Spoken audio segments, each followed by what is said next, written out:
government is still too large in the economy in India. And too meddlesome, I think, and too meddlesome. Right. And they affect every part of a businessman's life. And you've especially focused on the banks in India, the public sector banks.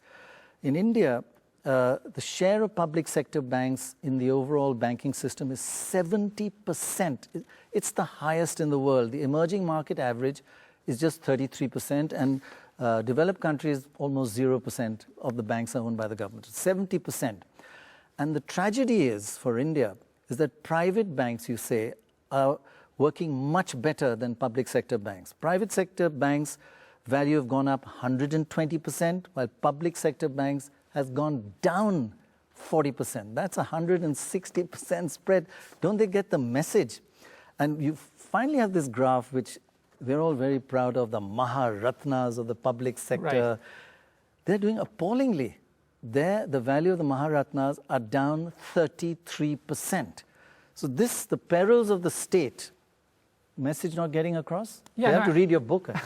No, I think like the entire problem here is that this is the worst case scenario for these companies, for these public sector companies, because this is privatization by malign neglect, which is that what's going on out here is that...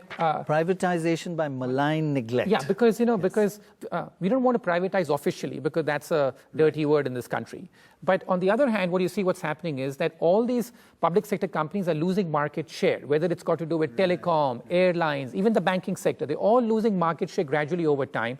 And the private sector companies are making a lot of profit in these sectors, almost at the expense of the consumer, because what the consumer at the end wants is the best services and lower prices. And that's happening, but much too gradually. And in the bargain, the government is just losing tens of billions of dollars by holding on to these companies. Not just banks, all sectors. Yes, telecom, all sectors. Air India. Yeah, and banking is the most extreme form. Yes. Because even the current government speaks a lot about how they need a public sector banking system out here, and I totally agree with that any country needs a public sector. It's one of balance, that how come that the average in emerging markets is like 33%, and here we have like more than 70%. That is just the most lopsided number I know of. I knew a bureaucrat, and it's a very common feeling among bureaucrats. We'll improve the efficiency of the public sector. We've been waiting 50 years to improve their efficiency. I remember one telling me that the state electricity boards have only 45% plant load factor, while the private sector is 95%.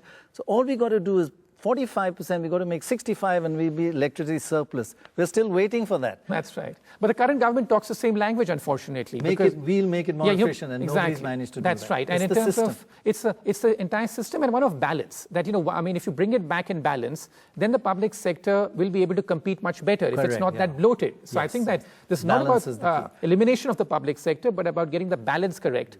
And here you're, ironically, allowing the private sector companies to make supernormal profits.